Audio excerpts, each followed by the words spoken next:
Bem-vindos e bem-vindas ao 5º episódio do podcast Interculturalidades, uma iniciativa do mestrado profissional em comunicação intercultural nas organizações da Universidade Presbiteriana Mackenzie e do Cívico, um hub de impacto cívico-socioambiental. Hoje, iniciamos nossa 2ª temporada com um tema e convidados muito especiais. O tema de hoje é fundamental quando pensamos na nossa sobrevivência no planeta.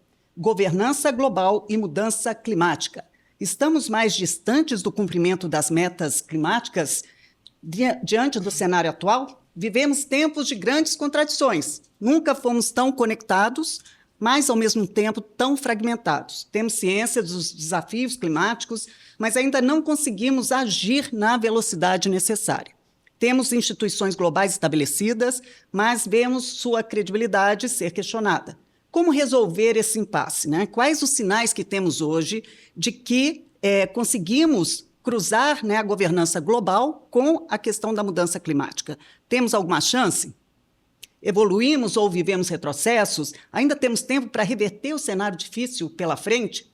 Para desdobrar este tema, convidamos, então, o embaixador e ministro Rubens Recupero, bacharel em Ciências Jurídicas e Sociais pela Faculdade de Direito da Universidade de São Paulo, diplomata de carreira, tendo atuado em países como Argentina, Áustria, Itália, Suíça e Estados Unidos, ministro do Meio Ambiente da Amazônia Legal, 1993 e 94, ministro da Fazenda em 94, secretário-geral da Conferência das Nações Unidas sobre Comércio e Desenvolvimento, mandatos de 95 a 99 e de 99 a 2004, subsecretário-geral da ONU no mesmo período. Em termos acadêmicos, Rubens Recupero foi professor de Teoria das Relações Internacionais na Universidade de Brasília, professor de História das Relações Internacionais no Instituto Rio Branco, né, e estudou no Mackenzie na década de 50, no ensino médio. Ministro, é uma honra recebê-lo aqui no Interculturalidades, né? Muito obrigada pela sua presença. Olha, eu é que agradeço. Devo dizer que até fiquei cansado de ouvir esse currículo, né? Que é muito longo, né? Como dizia um amigo meu, à medida que você envelhece, o currículo fica longo e a vida é cada vez mais breve. Na mesma proporção. Exatamente. Bom, é uma honra. E o nosso 2º convidado também, é uma honra recebê-lo aqui, Sérgio Leitão, fundador do Instituto Escolhas, tendo atuado como diretor de políticas públicas e diretor de campanhas do Greenpeace Brasil. Também é um dos fundadores do Instituto Socioambiental ISA, do qual foi diretor executivo, atuou como advogado do Núcleo de Direitos Indígenas, NDI, como assessor jurídico do projeto Estudos sobre Terras Indígenas do Departamento de Antropologia do Museu Nacional no Rio de Janeiro. Sérgio, é sempre um prazer e um privilégio ouvi-lo. Que bom que você está aqui. Obrigado, é um prazer e uma honra estar aqui ao lado do ministro Recupero. Bom, e temos ainda como entrevistador o professor Dr. Vinícius Prates, professor do mestrado profissional em comunicação intercultural nas organizações aqui do Mackenzie. Bem-vindo, né? Mais uma vez, né, Vinícius? Obrigado, e vamos aprender muito com os nossos convidados aqui hoje. Maravilha. Eu sou Ana Luísa Prudente, sou jornalista de formação e hoje CEO do Cívico, que é este hub de impacto cívico-socioambiental. E diante da honra de mediar essa nossa conversa, que é uma roda de conversa, na verdade, né, eu vou abrir nosso papo com uma pergunta para o ministro Rubens Recupero. O professor Vinícius depois pega o bastão em seguida, tá, Vinícius? Para fazer uma pergunta para o Sérgio, e aí a conversa é mais entre vocês e a gente está aqui também para participar e poder compor, né? Porque a gente gostaria de ter 2 horas aqui ou mais, mas a gente vai ter que se ater aqui a um tempo mais restrito, né? Então, ministro, eu vou perguntar, né, para abrir aqui a nossa conversa, como é que o senhor enxerga a evolução da governança global, já que nós estamos falando disso, desde sua atuação, né, como ministro, e quais são os principais desafios para a coordenação entre países em temas globais como a mudança climática e a desigualdade econômica, que está tudo junto? Bem, eu creio que a gente deve começar explicando o que é que nós entendemos por governança global, né? A expressão significa, no fundo, como nós podemos administrar o globo, né? O planeta, né? Porque nós sabemos o que é a governança dentro de um país, né? O governo do Brasil, o governo de outro país qualquer, né? Agora, o que sucede é que existem problemas que vão além das fronteiras, né? São problemas chamados globais, né? Eu vou dar um exemplo. Hoje em dia, todo mundo fala muito da volta dos conflitos geopolíticos, né? Dos quais o exemplo mais notável é a invasão da Ucrânia pela Rússia, né? Mas há o conflito da faixa de Gaza. Na verdade, segundo o levantamento da ONU, há dezenas e dezenas de conflitos que a imprensa já nem mais noticia, né? No Sudão, em vários países africanos, etc. Então, há muitos conflitos. Esses conflitos globais, esses conflitos geopolíticos, eles têm como causa e como origem a ação dos governos. Por exemplo, se a Rússia não tivesse invadido a Ucrânia no dia 24 de fevereiro de 2022, nós não teríamos o conflito, né? Foi a decisão do Putin de invadir a Ucrânia. Da mesma forma, o conflito da faixa de Gaza, que todo mundo sabe, começou primeiro com o ataque do Hamas, né? No dia 7 de outubro do ano de 2022. Né? Então, esses conflitos são originários, são provocados pelos países. Agora, existem grandes problemas que não são diretamente causados pelos países. Indiretamente, sim, porque em qualquer problema sempre há a pegada do ser humano, né? Mas, por exemplo, o aquecimento global, a mudança do clima, não é alguma coisa que começou porque um país decidiu invadir outro, né? É um fenômeno que atinge o planeta inteiro, né? Então, como esses problemas são globais, eles precisam de um combate global. Isso é a chamada governança global, né? Ora, nós ainda estamos engatinhando nisso, né? Por quê? Porque dentro de cada país nós acumulamos a experiência de séculos, né? Instituições, leis, Constituição. No mundo, não. Se a gente pensar bem, a Constituição do mundo, que é a Carta das Nações Unidas, é de 1945, né? E mesmo assim ela não tem a mesma força de aplicação do que as leis internas, né? Então, é natural que a governança global seja alguma coisa em construção, é alguma coisa que nós estamos fazendo. Por isso é que a gente sente essa frustração de que os problemas são muito graves e as respostas ainda não estão à altura, né? Mas nós estamos no caminho certo, né? Qual é o caminho certo? É esse indicado pelas Nações Unidas. O que é as Nações Unidas? É uma espécie de projeto de governo mundial, né? Somos nós mesmos, né? Então, para esses problemas, no fundo, nós precisamos não apenas os governos, mas a mobilização de todos os seres humanos. Daí a importância que eu vejo nas ONGs, as organizações não governamentais, as associações, as entidades, porque elas representam o cidadão, né? Não é apenas os governos, alguma coisa anônima, né? Mas é cada um que é suficientemente motivado para sair do seu conforto e procurar encontrar uma solução para os problemas. É isso, no fundo, a governança global. Nós é que temos que encontrar a solução para os problemas globais. E todos nós fazemos parte dessa governança. Então, todos nós somos corresponsáveis pelo sucesso dela. É isso mesmo. É isso, professor. É isso. Então, vou aproveitar aqui o ensejo, né? E fazer uma pergunta aqui para o Sérgio. Aproveitando a experiência dele no Instituto Socioambiental, escolhas, com os diálogos com populações locais, lideranças indígenas, né? E saber do seguinte, nós estamos enfrentando um problema que é global, é tecnológico e, tradicionalmente, a gente tem que lidar com experiências, com comunidades que têm outras perspectivas e que não têm voz nessas cadeias de relações globais, né? Então, a minha pergunta para você, a partir da sua experiência, é como que essas diferentes vozes podem ser absorvidas no debate e elas podem contribuir também.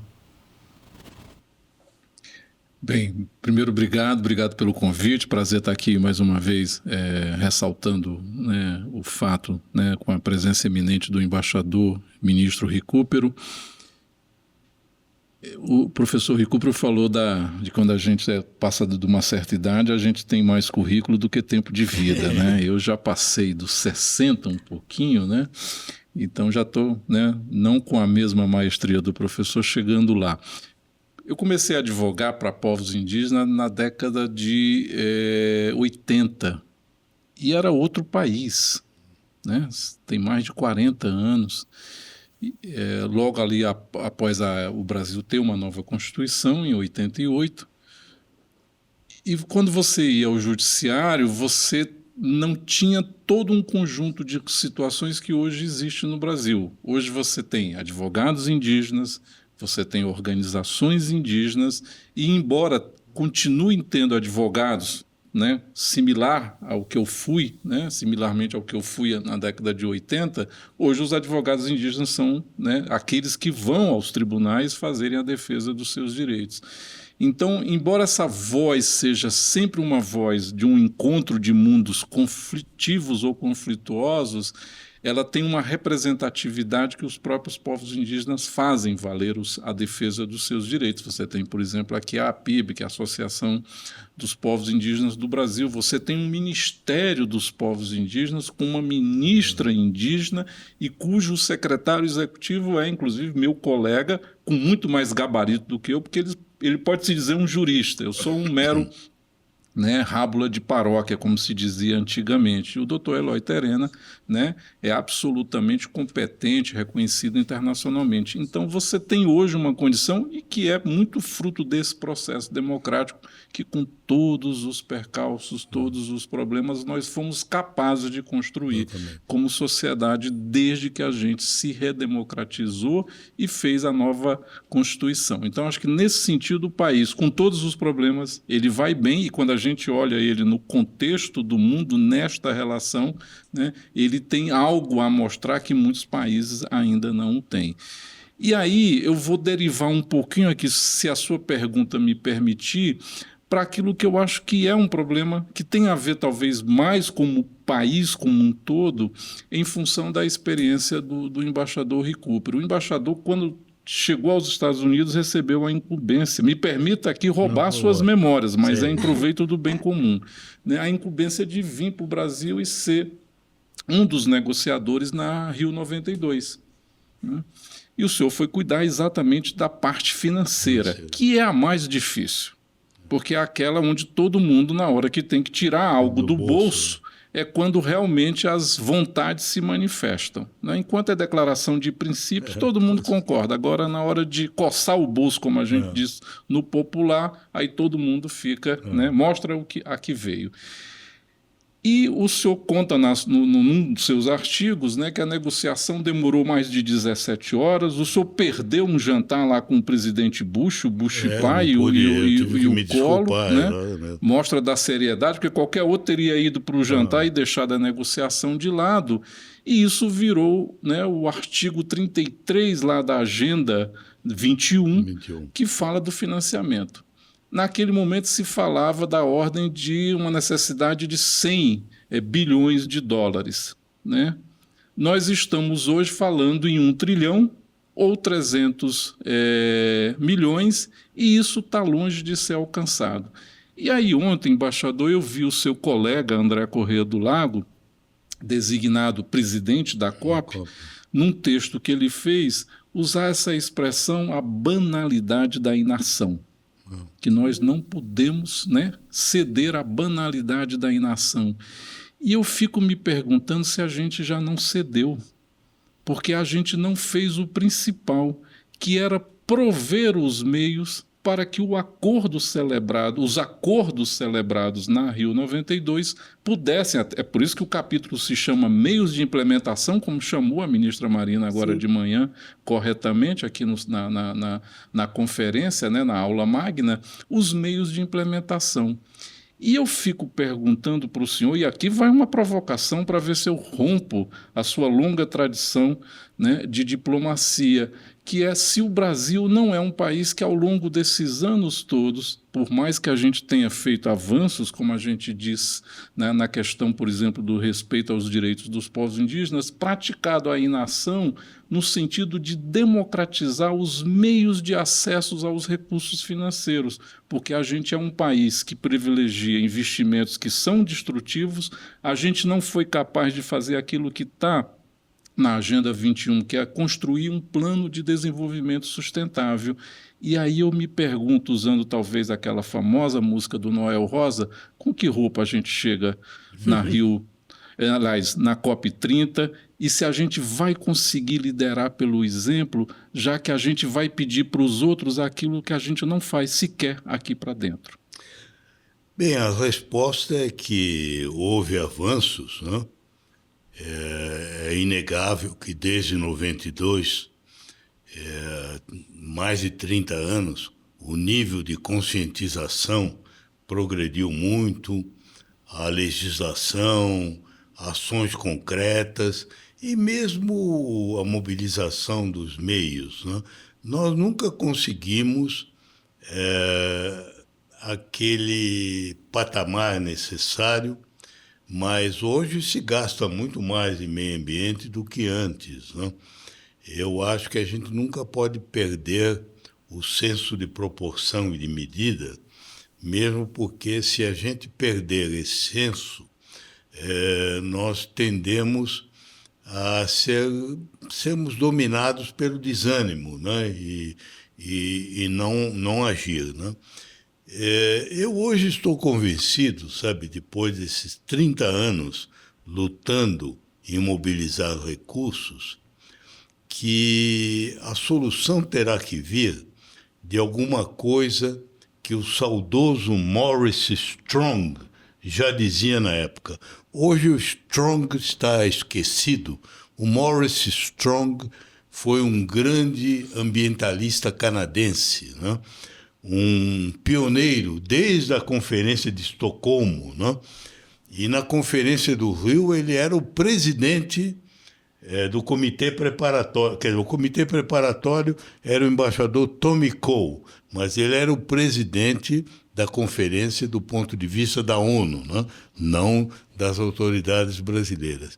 E ele já dizia na época que a solução teria que vir não apenas dos recursos oficiais dos países, dos bancos, como o Banco Mundial, como os organismos multilaterais, mas teria que vir de mecanismos inovadores, né? Da criação de taxas, da criação de incentivos ao investimento na transição energética, que é o que nós, em parte, estamos vendo, né? Vocês veem, você acabou de falar do que nos falta no caso do Brasil, né? Mas, por outro lado, o Brasil tem um acervo também que não é desprezível, né? Que eu saiba, nenhum outro país do mundo tem uma experiência de mais de 40 anos do uso de um biocombustível, não em escala de laboratório, mas em escala de milhões e milhões de veículos. Nós estamos tão acostumados a isso que nós até esquecemos, né? E talvez a gente tenha até a tendência a não dar muito valor, né? Porque isso já está realizado. Aquilo que é capitalizado, você esquece, né? Você só olha o que falta. E tem razão, porque o que falta é o que nos desafia.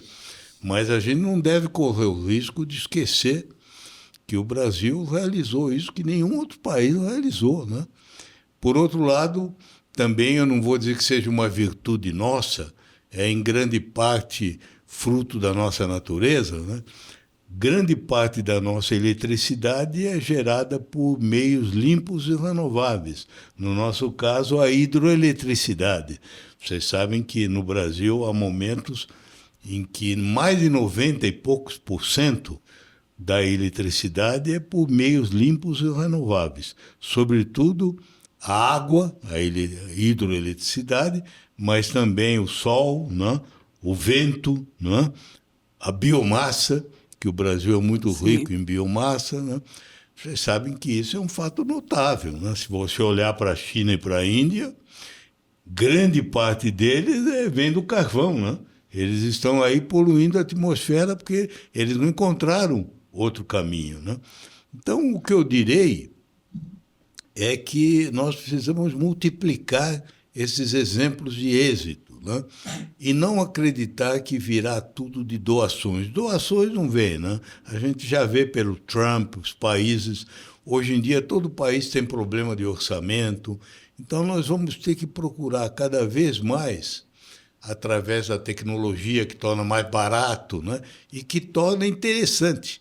Porque você vê, no Brasil, eu digo que de dois grandes desafios ambientais que eu vejo, um é a transição para a energia limpa e sustentável, e o outro é o problema da Amazônia, né? Que em si mesmo é um universo.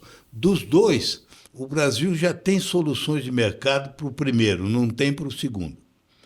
Porque se hoje em dia você quiser lançar um empreendimento, por exemplo, de energia solar em certas regiões, até no interior de São Paulo, né? Tem usinas solares no Nordeste. O Nordeste tem muita coisa de energia de vento, né? Eólica.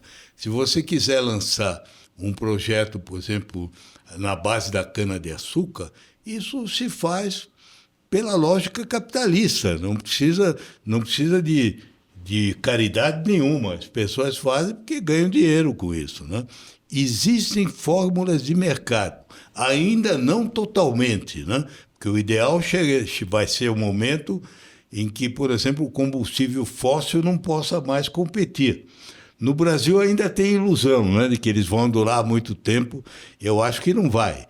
Eu tenho a impressão até que se o Brasil decidir abrir essa fronteira de prospecção na Foz do Amazonas, ele pode terminar com um ativo sem valor, porque já há sinais de que a demanda pelo petróleo está começando a declinar. E como isso demora 10, 15 anos para produzir, há o risco de que a Petrobras quebre a cara nisso, né? Coloque muito dinheiro nisso e chegue um momento que não tenha mais demanda. Aí o que você faz, né? Vai considerar perda, né? Então, eu acho que já há essa tendência. Não chegamos lá, mas os sinais estão aí, né? Nesse particular, na Amazônia não. Na Amazônia é verdade o que ele disse.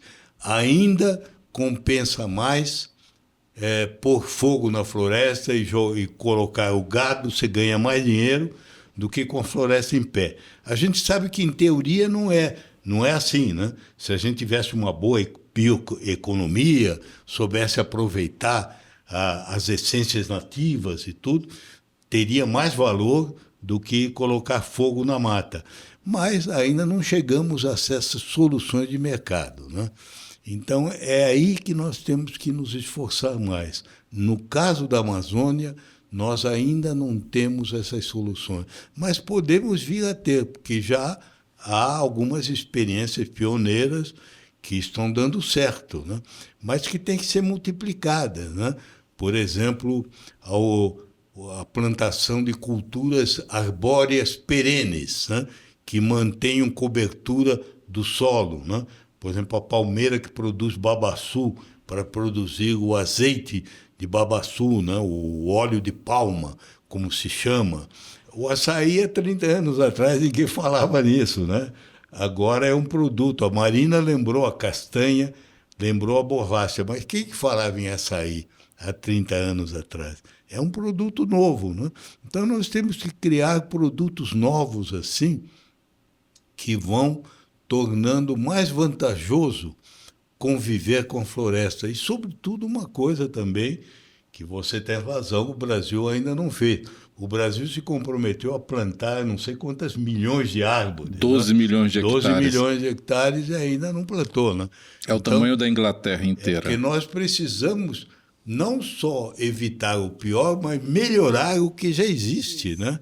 O senhor colocou um ponto que é fundamental, ou seja, nós temos que sair do chão puxando os nossos próprios cabelos. Exato. Porque esse apoio não virá de fora.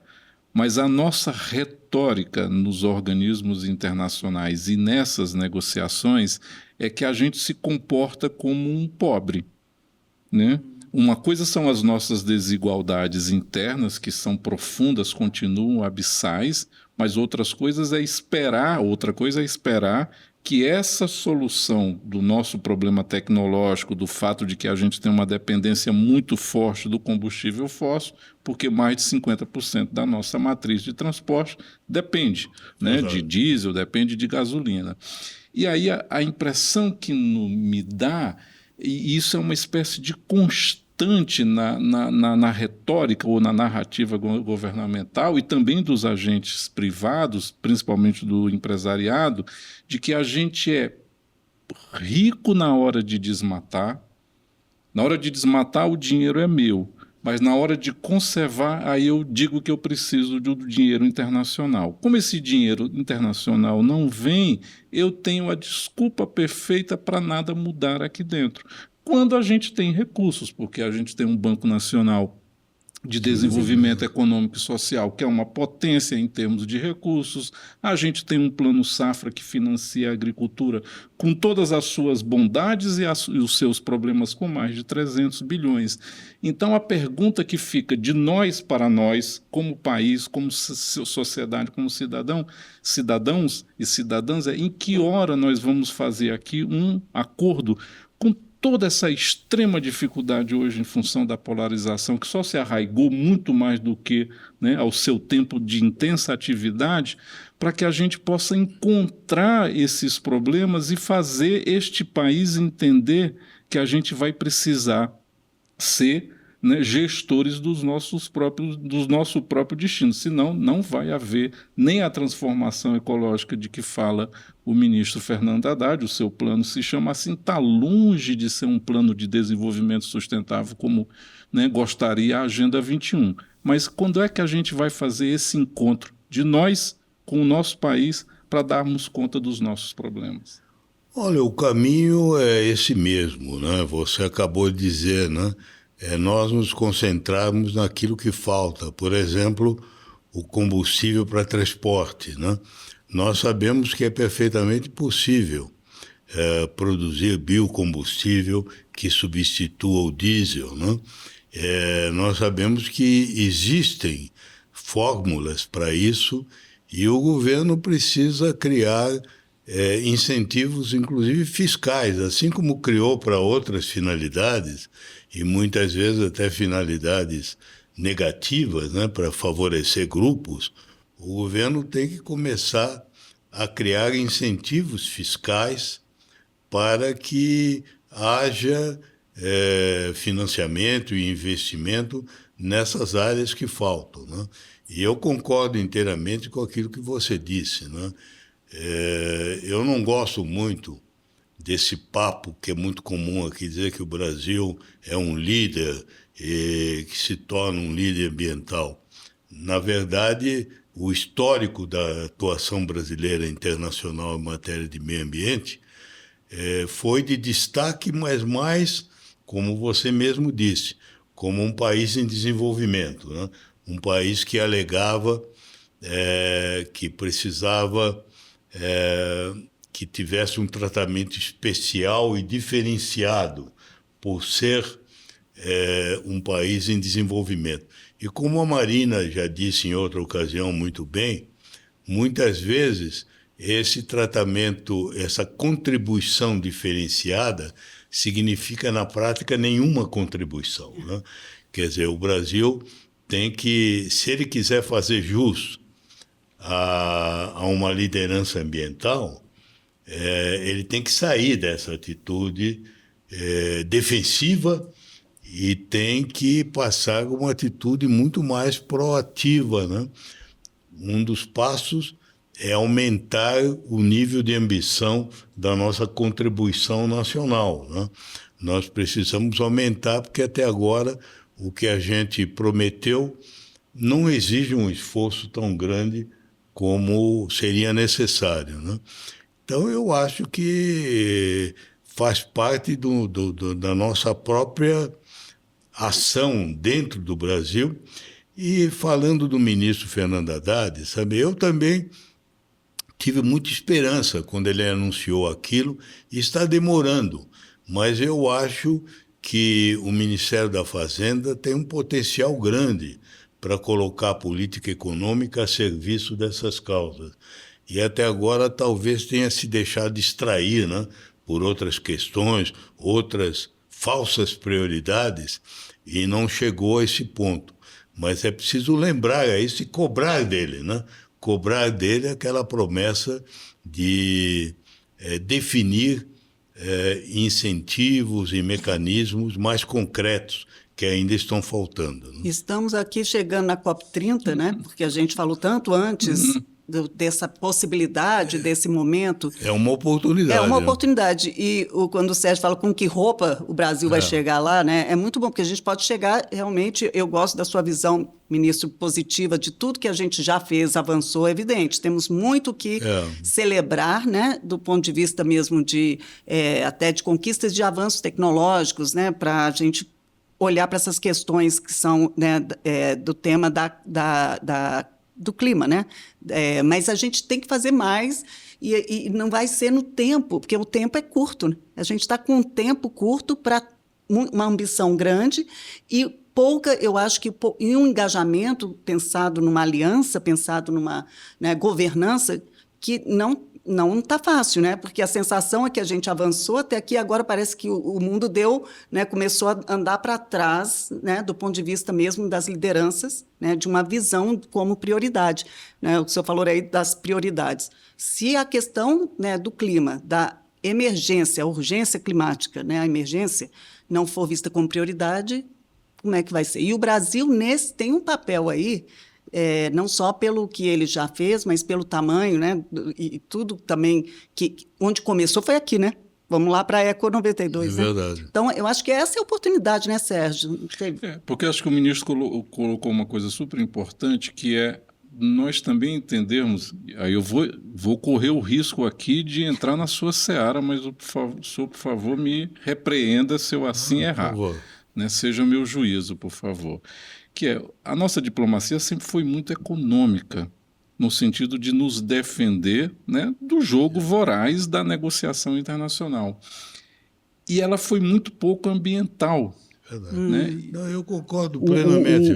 O próprio embaixador, André Correia do Lago, tem um texto dele de um outro momento, década de... né, começo dos anos 2000, entendendo sempre que a legislação ambiental discutida nos fóruns internacionais, ela vinha muito para tolher essa expansão brasileira, ou seja, ele chama isso de manter as assimetrias que nos separavam dos países ricos. Se a gente viu Pedro negando Cristo 3 vezes antes do galo cantar, a gente pode perdoar o ministro também, porque temos certeza que esse texto já está, essa visão já foi superada na concepção dele. Mas essa é a visão que ainda permeia a discussão no Brasil e cuja a gente precisa se vacinar para que ela não torne o Brasil, né, bloqueando aquilo que o senhor diz, que a gente proclama, mas não faz. A gente não é uma liderança que faz por fazer de verdade. Não, isso que você acabou de dizer é verdade. Eu sempre reconheci esse problema, porque você sabe, eu fui diplomata, tenho compromisso, me orgulho muito do meu tempo de Itamaraty, mas o meu compromisso maior é com o meio ambiente, né? E eu não dissocio o meio ambiente dos direitos humanos, né? Acho que são muito ligados, né? E isso que você diz é verdade. Por exemplo, eu gosto muito do André, mas eu discordo dele. Ele tem uma tese, quando ele fez uma tese no curso de altos estudos do Itamaraty, que era uma tese sobre a posição do Brasil na Conferência de Estocolmo, que antes do Rio de Janeiro começou em Estocolmo. Só que Estocolmo nem se falava em clima, se falava em poluição do ar e da água, né? Foi antes de se ter a consciência de que havia uma mudança do clima. Em Estocolmo, que foi em 1972, a posição brasileira foi definida por um grande diplomata que era economista e cientista, já morreu há muito tempo, Miguel Osório de Almeida. Ele era de uma família de positivistas. Eu, na época, não estava nessa área, no Itamaraty, eu era da área cultural. Mas eu já, na época, discordei dele. Discordei dele por essa razão que o Sérgio falou. Porque a primeira visão brasileira, quando começou a preocupação com a poluição, é de que isso era uma preocupação de luxo, de países escandinavos, de suecos, noruegueses, países ricos que, no fundo, ignoravam que os países pobres tinham que passar por esse processo. Na época, houve até um ministro aqui, o Reis Veloso, ministro do Planejamento, que depois passou a vida dizendo que não tinha dito isso, mas ele disse que o Brasil acolheria de braços abertos as indústrias poluidoras. Era a parábola do bom poluidor, né? Vinde a mim os poluidores. Na época do titânio, né? Da indústria do titânio, né? Então havia essa concepção errônea, né? Sim. Eu sempre fui contra, viu? Eu devo dizer que nunca pratiquei esse erro, né? Achei que era um equívoco por uma razão muito simples, entende? Acima do interesse nacional falsamente definido está o interesse coletivo. O interesse coletivo é o interesse do planeta, entende? Então você dizer, eu tenho aqui, que é hoje em dia, até hoje os que se defendem, por exemplo, os chineses e os indianos, eles não admitem colocar uma data para deixar de usar o carvão, porque eles dizem que é o interesse nacional deles. Mas eles estão colocando o interesse nacional antes do interesse coletivo. Então, eu acho que a gente tem que combater essa atitude, né? Se nós não mudarmos em tempo, vai chegar um momento que nós não vamos ter chuva, não é? E aí, como é que você come? Como é que você produz? É preciso não esquecer que o Brasil é um país tropical. Tropical significa que é um país quente. Então, no aquecimento global, a Sibéria ou o Canadá pode, no primeiro momento, ter ilusão. Aqui não. Aqui vai ficar mais quente do que ainda está, não é? Então, você não tenha dúvida, se nós falharmos, a natureza não vai falhar, porque, como se diz com muita razão, nós precisamos da natureza, a natureza não precisa de nós. E essa coisa o impacto na economia, o Instituto Escolhas, né, que faz parte da comunidade cívica, eu gosto disso porque é esse lugar também das organizações, das iniciativas, né, trabalhando junto, porque para puxar o nosso cabelo para sair do solo, né, eu gostei também dessa figura. Mas o Instituto Escolhas, ele faz um trabalho muito assim, né, Sérgio, de olhar para as questões de forma como prática, assim, traduzindo, né, por exemplo, o desmatamento, né, o que é um impacto na economia, porque a gente precisa criar formas de diálogos mais assertivos, né? Não é como é que a gente vai convergir para a mesma ação. E aí trazendo muito esse lugar também do quanto isso afeta, né, não só a vida das pessoas, se elas não se importam com as vidas, eu digo, né, as instituições, mas a economia, né? A gente mostrou, embaixador, que cumprindo a meta dos 12 milhões de hectares, que é do tamanho da Inglaterra, para o qual a gente precisaria plantar 10 bilhões de mudas, a gente produziria 156 milhões de toneladas de alimento, porque você já pode fazer o plantio de árvore com plantio associado, né? Com comida. Você propiciaria a criação, a geração de 5 milhões de empregos, ou seja, você tem um benefício do ponto de vista de produção de alimentos, de geração de empregos principalmente para as pessoas mais pobres, que são aquelas que nos 3 primeiros anos serão intensamente utilizadas para fazer o plantio. Ou seja, do ponto de vista de benefício social, do ponto de vista de benefício econômico, benefício ambiental, são imensos. Agora, infelizmente, de 2015 para cá, quando nós assumimos a meta no Acordo de Paris, dos 12 milhões de hectares, nós plantamos pouco mais de 100 mil hectares. Muito pouco. Nós vamos levar Nossa. a eternidade, a qual a gente não tem para dar conta desta meta. Então, isso também diz um pouco do nosso fracasso como sociedade, como Estado, como governo, como iniciativa privada, em cumprir os compromissos climáticos que nós assumimos. Bem, aí eu quero dizer a você que, talvez mais do que a sociedade, a responsabilidade primordial é do Estado, do governo, né? Porque você sabe,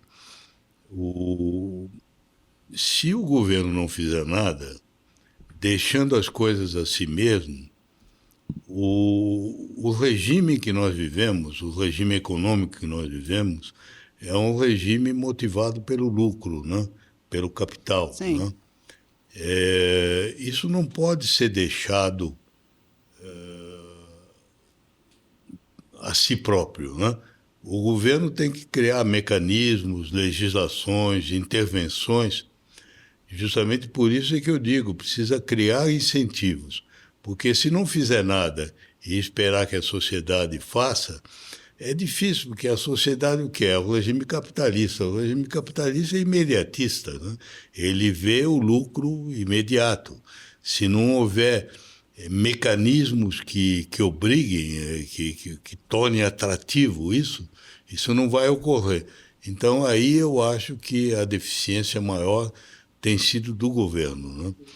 Sobretudo, eu digo mais do governo atual, porque o governo anterior era negacionista, né? Este governo aqui, e olha, de 2015 para cá, um bom período. 2015, o que foi?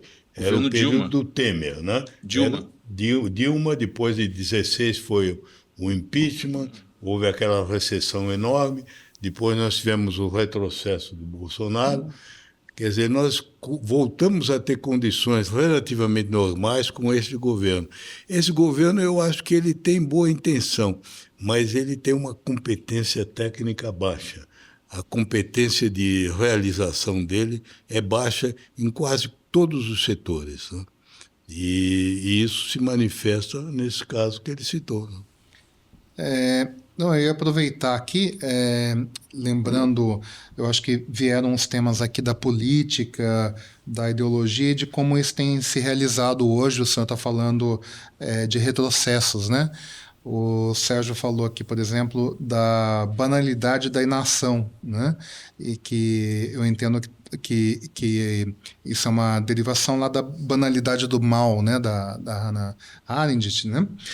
E eu queria perguntar o seguinte, eu entendo que até algum momento, num passado breve, a nossa principal preocupação talvez fosse a passividade, a inação, sendo que havia uma espécie de consenso de que era preciso, enfim, agir de uma maneira mais efetiva para o meio ambiente, mas isso não se efetivava. E agora, a impressão que eu tenho é que é uma situação que se agravou, porque não há mais um consenso, né? Eu vejo, por exemplo, numa notícia dessa semana, do início da semana passada, que alguns grandes bancos americanos, Bank of America, Citi, Wells Fargo, né? A nata do financismo internacional, abandonou o acordo Net Zero, né, da Bank Alliance. O Banco Central americano, o Fed, abandonou o acordo com os bancos centrais internacionais para evitar o financiamento de projetos intensivos em carbono, né? Então, ao contrário da inação, está havendo uma espécie de ação deliberada prejudicial ao meio ambiente, o que coloca tudo num outro patamar mais complicado, né? Efeito Trump, né? Eu queria um pouco a avaliação do senhor sobre isso. O efeito de Trump é extremamente pernicioso, né? e não se deve, de maneira alguma, subestimar esse efeito. Mas ele não é todo, né? Não é tudo. Né? Como eu tive a ocasião de dizer um momento atrás, mesmo nos Estados Unidos, a capacidade dele é limitada. No primeiro mandato dele, ele tentou reviver o carvão e não conseguiu, porque o carvão tinha deixado de ser... Hoje em dia ele nem fala mais disso, porque ele viu que não havia condições. Entende? Além disso, o poder do governo federal nos Estados Unidos é bem menor do que aqui. Os estados são muito poderosos. Né? A Califórnia, por exemplo, que é, sei lá, a terceira ou quarta ou quinta economia do mundo, é inteiramente favorável à política ambientalista. Né? Nova York também, Nova Jersey, Massachusetts, toda aquela costa leste. Né? Existe aquelas liga das grandes cidades criadas pelo ex-prefeito Bloomberg. Né? E, além disso, existe a União Europeia. Né? A União Europeia ela continua fiel a essa posição, outros países também. O mundo é sempre assim, entende? Imaginar um mundo totalmente branco, totalmente negro, não vai haver nunca. É sempre uma mistura. Sempre haverá uma figura como Trump, ou como Putin, ou outras figuras desse tipo, né? A minha preocupação maior é com essa questão do tempo. Eu disse um momento aí na conversa que nós tivemos, e eu não pude me estender mais, entende? A questão do meio ambiente, ela tem um caráter único, que nenhuma outra questão tem. É que ela depende de um tempo limitado. Só que nós não sabemos qual é esse limite. Isso não ocorre com nenhuma outra causa. Se você, por exemplo, falar em direitos humanos, ou a promoção da mulher, da igualdade da mulher ou do homem, ou qualquer outra causa que você quiser, ou dos povos indígenas, você pode dizer, tivemos um retrocesso, o governo Bolsonaro não fez nada, foi até o contrário, mas agora vamos recuperar, porque nós vamos chegar ao poder. O meio ambiente não dá, entende? Porque tem um momento em que acaba, né? É isso que eu disse, não, é irreversível. Só que, infelizmente, nós não sabemos qual é esse momento. A ciência não tem essa precisão de poder nos dizer, por exemplo, em que momento vai mudar a corrente marítima do Golfo, né? E aí vai ser uma catástrofe. Né? Eu não quero ser catastrofista, mas você sabe, hoje em dia já há milhares de pessoas que estão morrendo por causas ambientais. Mas pode chegar um momento em que passe a ser milhões, entende? Milhões. Né? E aí? Aí você tem que se mobilizar. Por isso é que é melhor fazer alguma coisa antes de chegar a esse ponto. Né? Antes da catástrofe. Existem retrocessos, mas a gente tem que lutar para evitar que os retrocessos tomem corpo. Né? Por exemplo, eu acho que essa reunião da COP30 é uma grande oportunidade de retomar energias. Todos os países que querem reagir contra o negacionismo deviam dar o exemplo, começando ampliando o nível de ambição das suas contribuições nacionais voluntárias. Né? É uma coisa que está ao alcance de cada país fazer isso. Né? Se nós fizermos isso, você cria também uma corrente mais positiva. Né? Agradeço, ministro, por todo o seu tempo aqui, por sua disponibilidade. Eu acho que é o que a gente trouxe aqui, a gente pode dar outros desdobramentos. Foi um prazer, uma honra imensa recebê-lo aqui. Obrigada, Sérgio, também, por sua disponibilidade, por essa troca tão rica aqui. Professor Vinícius também junto aqui comigo. Né? Então, e para você que nos também acompanha, né, o nosso agradecimento. Divulgue o programa na sua rede, a sua rede de relacionamento, e desde já também convido, né, você para o nosso próximo programa, que a gente vai receber o empreendedor e professor Silvio Meira, tá, e a professora Rosário Pompeia, para falarmos sobre, olha que interessante, marketing e inteligência artificial.